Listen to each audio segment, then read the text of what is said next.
let's be honest, the Queensland side picks itself. It's Origin time.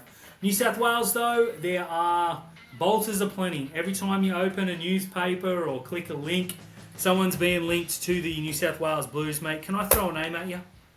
Please don't. Probably hurt, but go. Sifatalakai. Why wouldn't you pick this bloke on the bench for Origin?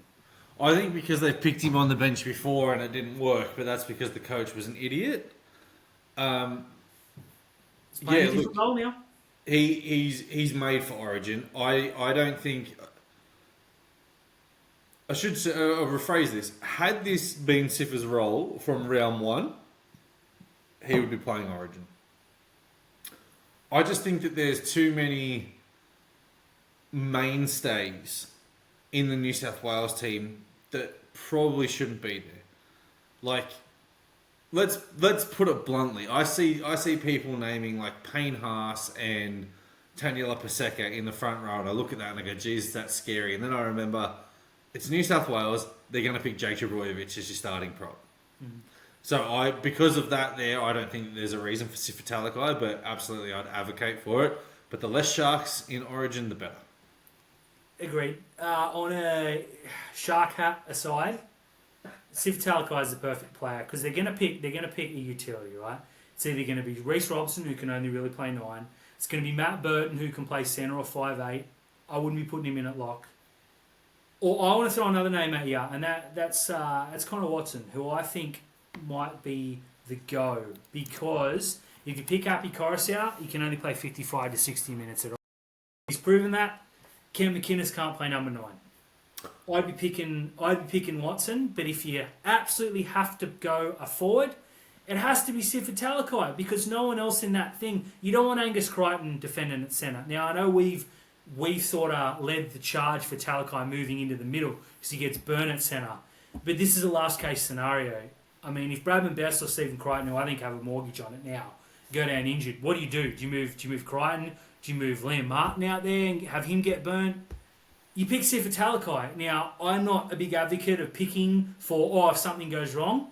Sifatalakai has changed the Sharks game in the last 3 or 4 weeks. Mm-hmm. He comes on and he rolls. What they're going to do is they're probably going to pick Junior Paulo, who I don't think is playing well at all this year. Or they're going to pick Itakamanu, who's a starting prop. Sifatalakai is the sort of bloke you can rip in there and say, kill a bloke, or run through that wall, and he'll say, yep, and done. I'll do both. He does it at 110%. He does it bang, bang, bang, then he comes off.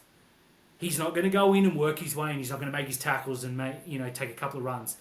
You go in and say you've got 10 minutes, he's going to take 10 runs. He's going to make you 120 metres, he's going to break 3 tackles, he's going to hurt someone. The fact that he's going to get overlooked for the likes of a Jake Trbojevic, who's a good tackler, or Liam Martin, who made 28 metres in an Origin half a couple of years ago, and I'll never forget that. And you got this bloke who would... They asked him, Craig Fitzgibbon went to him and said, "Oi, we know you're forward. You want to play in the centres?" And he said, "Yep." And now he's a centre. They said, "You want to go back to forwards?" He said, "Yep." And he's come out and said, "I'll play front row, I'll play 18th man, I don't care."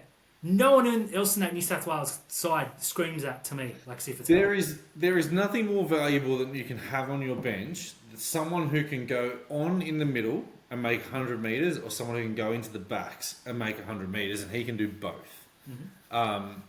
I think he would be, if you were to pick a bench and say you're going to have 2 forwards, a utility, and a back rower, that your back rower needs to be able to cover multiple positions. It's Sifatalakai's made for it. He's not going to get picked though, thank God. No, it's great. I want to ask you real quick. Now, Angus Crichton and Liam Martin are pretty much going to be picked. Good. With Olakau'atu as the backup or the reserve back row. I'd be picking Olakau'atu and Crichton and using... I think Liam Martin goes to the bench. They have to, but there's a lot of these players that we're seeing play out of position. Mm-hmm. Do you pick a bench specialist as a bench role? I know his name's mud at the moment, but Spencer Leniu is a bench specialist. Is he the sort of bloke you can... Now, I wouldn't pick him because I don't think he's played enough football.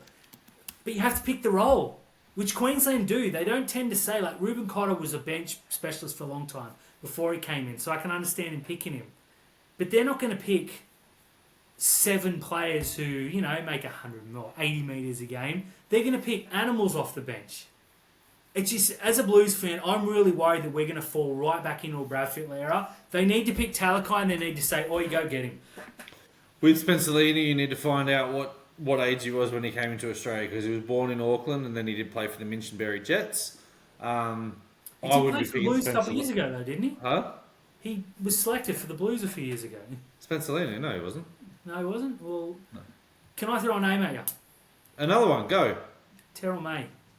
Yes. Yes. See, That is a name you can throw at me. That is a name that I do not want in the New South Wales team.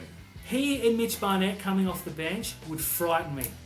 Yeah, and instead you're going to get guys like Jake Trebojevic and Stefano Udukamanu. Don't deserve it.